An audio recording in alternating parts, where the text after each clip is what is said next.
By popular demand, I will be sharing some marital tips that I believe will be a blessing to everyone. It is very popular when you hear that marriage is not easy. We also hear this unpopular phrase, marriage is sweet. What that tells us is that if it is possible for someone to experience a hard marriage, one can also experience sweet marriage. Therefore, the question is, what kind of marriage do you want to experience? And then you begin to work towards it. So, that being said, let me share with you 6 major challenges in marriage. Part 1. I'll try to keep it short. Okay, so the first one is behaving single. Marriage is not just a change of status where you check the marital box when filling a form. It is a conscious state of engagement with another human being. Marriage is the platform that discards selfishness. Even if that was a flaw, you need to work on it. It is no longer me, it is now us. The switch must be conscious. Some people are not just trying to adjust. They are so full of themselves. You will hear them say something like, "This is how you married me. This is me." Must you remain so? Habits must be adjusted. Attitudes must be adjusted. See, what you don't want to do is to inconvenience your partner or give them trouble. You will give them a tough life if you say no to change. Behaving as if you were still single is a disregard to him or her. Now, someone may ask, how do I check if I am behaving single? Okay, with a question, I'm going to answer that question. And the question I will ask you is there a time you want to do something and you adjusted to a better approach, or you even decided not to do it again, all because you realized that you are married? Let me say it again.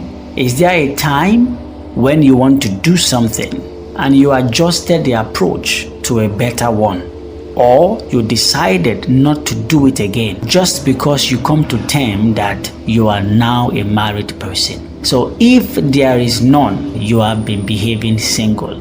The list is endless. What you could do, how you could behave is endless. But if there are times that you wanted to do or act or say or think in a way, but you adjusted, realizing that you are married, that is the consciousness we are talking about.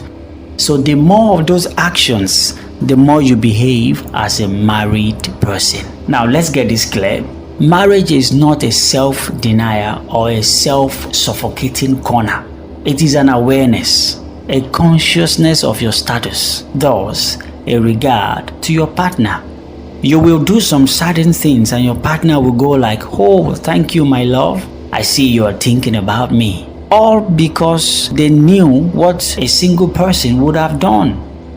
This is growth. This is maturity.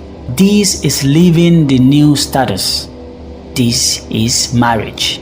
So let's go to number 2 major challenge in marriage. Number 2 is condescending your partner.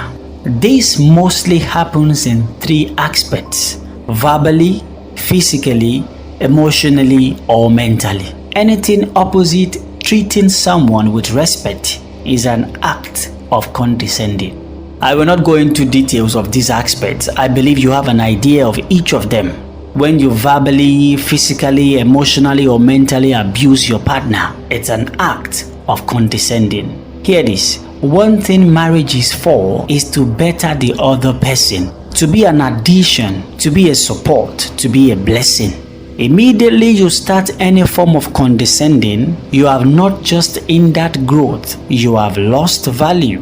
Why will you tell your partner, "I just married you, you are not my class"? Why will you go physical to command obedience? Why will you deny your spouse care and respect that makes them feel valued? This attitude creates a major challenge in many homes today. Some will even say, "I made you, you were nobody." If there are factors that propels these acts, work on them. Be open about them. Be it anger, pride, or other reasons, deal with them with your partner. See marriage as a privilege to be in your partner's life, This will enhance the value you have for them. So, part 2 will be next. Stay alive and stay active. God bless you.